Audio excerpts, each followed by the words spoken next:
the majority Muslim, there are Christian, and there are Jewish people. There was a Jewish community coexisting for hundreds of years in the same courtyards, in the same streets.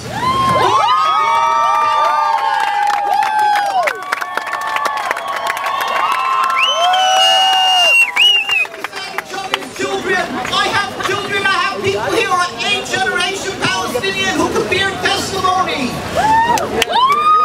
We have people, I have Holocaust survivors. I have people who immediately after the Holocaust were really brought up because the Zionists thwarted their efforts to go to other countries and they were sent to Palestine. And they immediately, because they were religious Jews, stood in opposition to this occupation. And they stood up together with Palestinian brethren.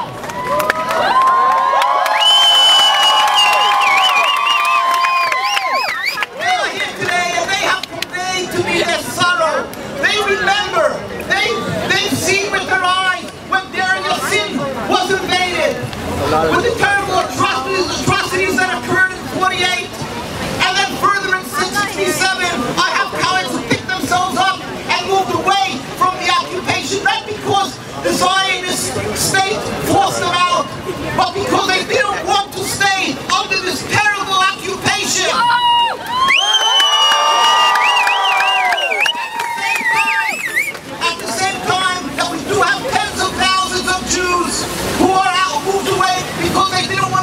Repugnant, vile occupation. I have other brethren who are living in our courts, who are being oppressed, who get beaten, who get jailed, and every day they never give up.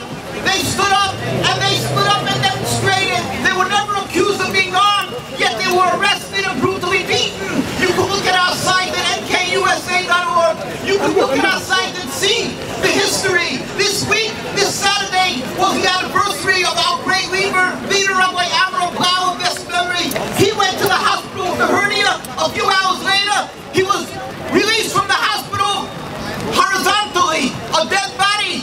Why? They say he died from internal bleeding. And this is what they've done to our leaders. This is what they've done to our rabbis and to our laymen.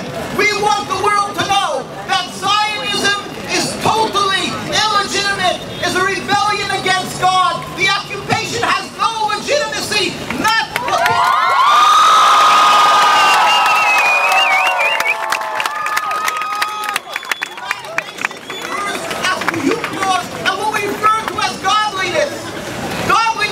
human rights is one and the same.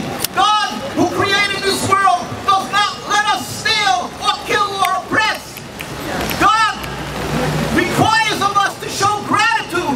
The Arab and Muslim countries were for the Jewish people for the last 1,000 years a safe haven, a home through our trials and tribulations.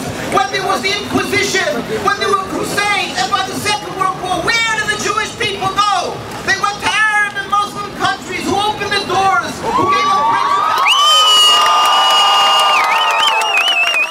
And now, this relatively new movement called Zionism, this movement that masquerades in the Jewish symbols, in a Star of David, and claims my name, Judaism, and they stand there and say that these people, our good friends, our brethren from the Arab and Muslim countries, our people, the people who held us and protected us for these hundreds of years, that they have an ingrained hate against us. This is repugnant. This is a Nakba. Yes. We want you to know. We went to Gaza. We went to run an ambulance, told us about it. We marched all the time and embrace and stand together in every march with Palestinian people. We want you to know our hearts cry. And today happens to be, for the Jewish people also, it happens to be a fast day. We're all fasting here. We are here together when it pours, when it rains, in the sleet, in the snow, in the burning heat.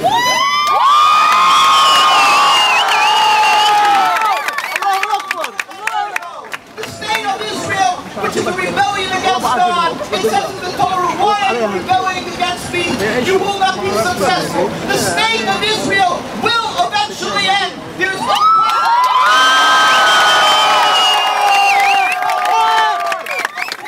You don't know how much more bloodshed, how much more suffering, how much more bloodshed and suffering see daily. The suffering emotionally, the suffering physically, the loss of the respect of oneself in the Gaza, in these refugee camps, the camps that people don't even know the names. We don't see it, but the people who are close to the issue know about this. We want you to know, though, that the root cause of all the bloodshed,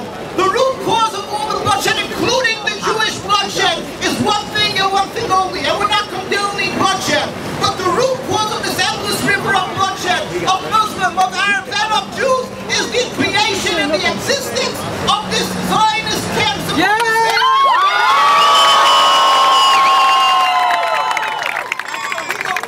want you to know that ultimately, what we have to do, we are required to stand up for justice and righteousness. But ultimately, it is in the hands of the Almighty. So we urge everybody to pray to the Almighty for a speedy, peaceful, total dismantlement of this aberration, of this impediment to peace for the Zionist state of Israel. And we plead with everybody not to be intimidated. You are not anti-Semitic if you are standing up for the suffering people of Palestine, of Gaza.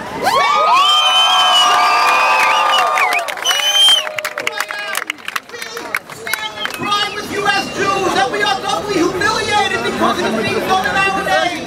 We cry to the world and to the world leaders here by the United Nations. Please, don't be intimidated. Don't be fearful of the popular views today, but stand up for godliness and righteousness because it's God's world. Stand up and demand the total, first of all, the freedom of both Gaza, the freedom of Palestine entirely, and that we should be able to embrace Jews and Muslims once again, Jews and Arabs again. We can show our thankfulness, our gracefulness for all the good done to us, and we can once again happily serve God in peace, and the day should come when God should reveal His glory throughout the world.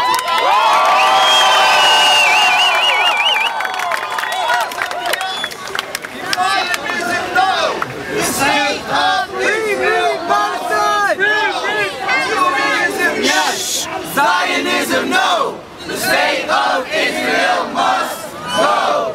Judaism, yes! Zionism, no! The state of Israel must